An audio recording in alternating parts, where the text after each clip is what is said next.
Good morning বন্ধুরা, তোমরা সবাই কেমন আছো? আশা করি ভালোই আছো, আর আমরাও ভালো আছি। শিখা হাউস ওয়াইফে তোমাদের সবাইকে ওয়েলকাম। তো দেখো, অনেক দিন পর আবার সকালবেলাটা চা দিয়ে ভিডিওটা শুরু করলাম। অনেক দিন থেকে তো চা দিয়ে ভিডিওটা শুরু করা হয় না, এখন তো এমনি করি। এখন চা দিয়ে তোমাদের চাটা তোমাদের বানানোটা দেখানো হয় না, তো আজকে ভাবলাম একটু চা দিয়ে শুরু করি সকালটা, তোমাদেরকে দেখাই আর কি। তো মেয়েরা আমার চা করে নিচ্ছে, তোমাদের দাদাভাই তো চা খেয়ে চলে গেছে। মেয়েরা আমার চাটা করে নিচ্ছি। এবার আমরা দুজনে মিলে এখন চা খাবো। মেয়ে মেয়ে তো অনেক সকালে উঠেছে। মেয়ে এখন সকালেই উঠতে হয়, পড়া থাকে তো মেয়ের, ওই জন্য সময় হয়ে ওঠে না। পড়ার চাপ থেকে যেহেতু সকালে উঠতে হয় মেয়েকে।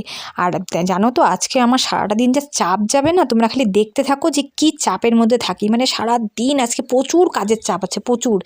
কাজ করতে করতে আজকে হয়তো সময়ই পাবো না, এরকম অবস্থা হবে আমার। তো দেখো, বিছানাও কিন্তু এখনও গোছানো হয়নি। মেয়ে বসে গেছে পড়তে, মেয়ে আছে পড়া, তো মেয়ে একটু পড়ে নিচ্ছে সকালে, তারপর পড়তে চলে যাবে চা খেয়ে। তারপরে আমি সব কাজকর্মগুলো করব। হ্যাঁ, বিছানা টিছানা গোছাবো। ফ্রেশ হয়ে আগে চাটা করে নিলাম, বললাম তুই খেয়ে নে। ও খেয়ে পড়তে চলে যাবে চা খেয়ে, তারপরে আস্তে ধীরে আমি কাজগুলো সারবো। আর তো সকালের জন্য একটু টিফিন বানিয়ে নিচ্ছে, দেখো বেগুন ভাজা আর একটু পরোটা বানাবো সকালবেলা। তোমাদের দাদাভাইকে আমি কী করি, আগের দিন রাত্রিবেলা করে টিফিনটা বানিয়ে রাখি। হ্যাঁ, তারপর সব বানিয়ে রেডি করে রেখে দাদাভাই নিয়ে যায়। তো কালকে এত মাথা ব্যথা করছিল না, ওই জন্য আমি কালকে আর টিফিনটা বানাতে পারিনি। ওই জন্য সকালবেলা বানাচ্ছি, 4টা পরোটা করব, মেয়ের 2টো, তোমাদের দাদাভাইয়ের 2টো। দাদাভাইকে বলেছি কি মেয়েকে আজকে একটু পড়তে দিয়ে আসতে, কারণ আমার না এত মাথা যন্ত্রণা এখনও করছে হালকা হালকা। এখন যে রোদে যাই না, এটা আরও বাড়বে। তো দাদাভাইকে বললাম কি যে তুমি একটু মেয়েকে দিয়ে আসো, আজকে একটু একটু সময় বের করে আসো, একটু মেয়েকে দিয়ে আসো, আর টিফিনটাও সঙ্গে একবারে নিয়ে যাও, সকালের খাবারটা আর কি। আর মেয়েও একটু খেয়ে যাবে, কারণ মেয়ে আস্তে আস্তে অনেকটা দেরি হয়ে যাবে। অতবেলায় এসে তখন কি খাবে বলো? তখন তো ভাত খাওয়ারই সময় হয়ে যাবে না। আর অতবেলায় যদি সকালের খাওয়া খায়, তাহলে দেখবে দুপুরে আর ভাত খেতে পারবে না। ওই জন্য বললাম কি তুই সকালে একটু পরোটা আর বেগুন ভাজা খেয়ে চলে যা। তো মেয়েও এটা ভালোই বাসে খেতে, আমারও খুব ভালো লাগে জানো তো, কিন্তু খেতে ইচ্ছা করলে কী হবে, খেতে পারি না গো। জানোই তো গ্যাসের সমস্যা, ওই জন্য আমাকে ভাতই খেতে হবে। আর তোমাদের কাছে বন্ধুরা একটু ক্ষমা চেয়ে নিচ্ছি, কারণ এই ভিডিওটা আমার দিতে একটু দেরি হয়ে গেল, এডিট করারই সময় পাইনি গো কয়েকদিন থেকে। এত চাপ ছিল না, একটু ব্যস্ত ছিলাম। বৃহস্পতিবারের ভিডিও এটা আমি দিচ্ছি শনিবার বিকেলে, তোমরা কেউ কিছু মনে করো, সবার কাছে আমি একটু ক্ষমা চেয়ে নিচ্ছি। আমার না সময় হয়ে ওঠেনি যে এডিট করব ভিডিওটা, ওই জন্য ভিডিওটা দিতে একটু দেরি হয়ে গেল। আর দেখো বন্ধুরা, এই যে আমি মসুর ডাল বসিয়ে দিচ্ছি, এর মধ্যে পেঁপে আর আলু সিদ্ধ দিয়ে দিয়েছি। এটা দিয়ে আমি সকালে ভাত খাবো, আলু সিদ্ধ, পেঁপে সিদ্ধ আর ডাল সিদ্ধ, এটা দিয়ে সকালে খাবো। কোনো সময় না আমার যেন ভাত খেতে ইচ্ছা করো না গো, কী করবো বলো? তাও এখন পেটটা যেহেতু সুবিধার না আমার, জানোই তো সমস্যা, গ্যাসের সমস্যা হয়ে যায়। কয়েকদিন একটু পরোটা খেয়েছিলাম সকালবেলা, যে প্রচণ্ড গ্যাসের সমস্যা হচ্ছে, ওই জন্য আবার ভাবলাম না থাক, ভাতই খাই, আবার বাড়াবাড়ি হয়ে গেলে মুশকিল। তো ওই জন্য ভাতই খেতে হবে, উপায় নেই। আর এদিকে দেখো, তোমাদের দাদাভাই কালকে রাত্রে এনেছিল ছোটো মাছ, চাপলা মাছ, অল্প করেই এনেছিল। তো ওটা ফ্রিজে রেখে দিয়েছিলাম, এই যে ওটা এখন বেছে নেব, এখন বাছবো না, ভাতটা খেয়ে নিই তারপরে বাছবো। কারণ না দেখবে ছোটো মাছ বা যে কোনো মাছ ধুলে পরে হাত দিয়ে কেমন একটা গন্ধ করে না, আস্তে আস্তে যতই তুমি ধোও বারবার করে, তাও একটা দেখবে গন্ধ হয়। বললাম না, ভাতটা খেয়ে নিই তারপরেই মাছটা বাছবো, না ভাত খেতে গেলে হাত দিয়ে গন্ধ করবে না বলো তো? আর দেখো, ওই যে আলু সিদ্ধ, পেঁপে সিদ্ধ, ডাল সিদ্ধ দিয়ে ভাত নিয়ে নিয়েছি, আর সাথে নিয়েছি একটি কাঁচা লঙ্কা। এটা ছাড়া কি সিদ্ধ ভাত ভালো লাগে বলো? তো কাঁচা লঙ্কা নিয়ে এই যে ভাতটা আমি খেয়ে নিয়ে তারপরে আবার নামবো কাজে। বললাম না তোমাদেরকে, তার মধ্যে কী বলো তো, আজকে বৃহস্পতিবার দেখবে পুজো দেওয়াটা একটু সময় লাগে, অন্যদিন যেমন তেমন, বৃহস্পতিবারটা তো একটু সময় লাগে না পুজো দিতে। তো সেটার একটা চিন্তা আছে মাথার মধ্যে। তারপরে রান্না হয়নি, রান্না আছে, মাছ ধোয়া আছে, কাজের আজকে আমার পাহাড় পাহাড়, এত চাপ না সারাটা দিন সকাল থেকে। আর সকালে তো আমি টিফিন সেরকম বানাই না, ওরকমভাবে সবসময় হয় না। আগের দিন রাতে দাদাভাইকে দিয়ে দিই, আর আমরা ভাতই খাই বেশিরভাগ। হ্যাঁ, তো এত সকাল সকাল তো বানাই না, আজকে ঘুম থেকে উঠে চা খেয়ে আমাকে টিফিন বানাতে হলো। দেখো, তার মধ্যে সেটা একটা চাপ, তার মধ্যে দেখো তরকারি কাটাও হয়ে গেছে, আর দেখো মাছও ধোয়া কিন্তু আমার হয়ে গেছে। তরকারিটাও কেটে নিয়েছে, তরকারি কাটতেও তো সময় লাগে বলো।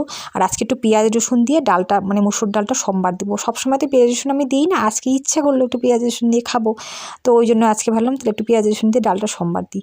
আর এদিকে মাছটাও ভাবনা মাখিয়ে রাখি, ডাল সোমবার কিন্তু এখনও দেওয়া হয়নি, লবণ হলুদ দিয়ে রেখেছি, মাছটাও লবণ হলুদ দিয়ে মেখে নিই, তারপরে আস্তে আস্তে রান্নাটা সারবো। রান্না সেরেই পুজোর ঘরে যাব, মনে হচ্ছে কি কখন যাব পুজো দিতে, ভালো লাগছে না। ঠাকুর পুজো দেখবে যতক্ষণ না দেওয়া হয় না, ততক্ষণ দেখবে মনটা ভালো লাগে না, একটা চিন্তা থাকে না, পুজো দিতে হবে, এটা মাথার মধ্যে কি চিন্তা, আর কখন ঠাকুরকে একটু দিব, ঠাকুর না খেয়ে আছে।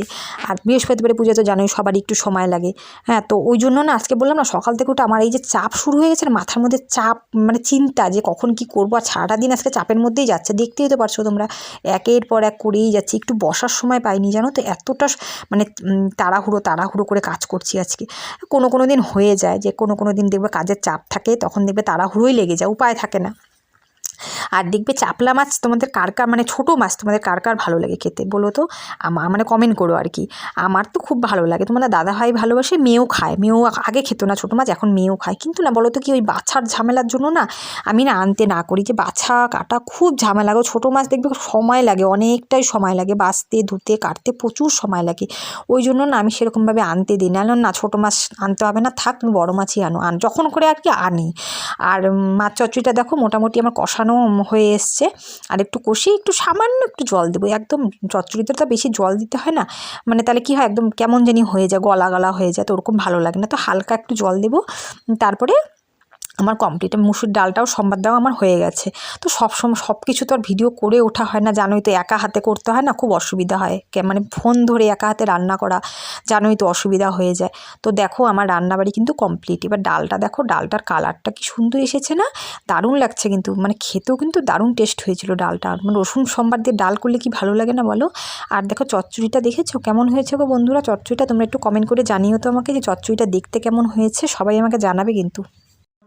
ধরারঙ্গে বাতাসবাসী হিমমধুকালে বন্ধুত্ব মাথায় বসে কিছু লক্ষ্য আনন্দ পানিমকালে বন্ধুত্ব দেবশ্রী বিরাট বিষ্ণুর পরমঙ্গল সাষ্টাঙ্গে প্রণাম করে লক্ষ্মীনারায়ণের দোয়া করে চাহিবে করুণ নয়নি লোকমাতা জিজ্ঞাসা মহিলি শিবরাজিকান হয়ে তবে বিষণ্ণান্তর বলবর্ষ বলো দেখি মঙ্গল কথন কি কারণে হাতি তবে হেতে আগমন নারদ বলেন মাত্র জানো তো সকল জানিয়া সন্তান শোনে কেন করে সব মতবসী জনগণ বিহিত সময় হাহাকার অফিসের মেদিনীকে পায়। দেখো পুজো দিয়ে চলে আসলাম, এখন মেয়ের আমি ভাত খাবো, মেয়েকে বললাম দাঁড়া আমি একটু মাথাটা আশ্রি নি, তারপরে তুই আর আমি ভাতটা খেয়ে একটু রেস্ট করবো, শরীরটা না ভালো লাগছে না, মানে এত সারাদিন হুড়াহুড়ি গেল না কাজের, মানে সারাটা দিন মনে হচ্ছে কি খালি দৌড়াচ্ছি এরকম মনে হচ্ছে, মানে খুব চাপ গেল আজকে সারাদিন আমার গো। মানে কোনো দিন হয়ে যায়, মানে কাজ করে না সময় পাওয়া যায় না, মানে কখন কোনটা করব কখন মানে বেতাল হয়ে যায়, আজকে আমার সেরকমই হয়ে গেছিলো। তো যাই হোক এখন কাজকর্ম মোটামুটি শেষ আপাতত এই বেলার মতো, রাতে তো আবার আছেই ডিউটি, সন্ধ্যার থেকে আবার শুরু হবে। তো মেয়েকে বললাম দাঁড়া আগে খেয়ে একটু রেস্ট করি, মানে এখন না ভালো লাগছে না, মনে হচ্ছে কখন একটু বিছানায় গিয়ে বসবো, মানে ঘুম হোক না হোক যাই হোক একটু বসলেও মনে হয় শরীরটা একটু রেস্ট হয়। তো বন্ধুরা সারাদিনের তোমাদের ভিডিওটা কেমন লাগলো অবশ্যই কমেন্ট করে জানাবে। আমি স্নান করে পুজো দিয়ে মানে চলে আসলাম, এখন মাথা আশ্রম হয়ে গেল কমপ্লিট, এখন মেয়ের আমি একটু খাওয়া দাওয়া করে একটু রেস্ট করবো। তো সারাদিন তোমাদের ভিডিওটা কেমন লাগলো অবশ্যই কিন্তু কমেন্ট করে জানাবে। নেক্সট ভিডিওতে আবার তোমাদের সাথে দেখা হচ্ছে, ততক্ষণ সবাই ভালো থেকো, সুস্থ থেকো, টাটা।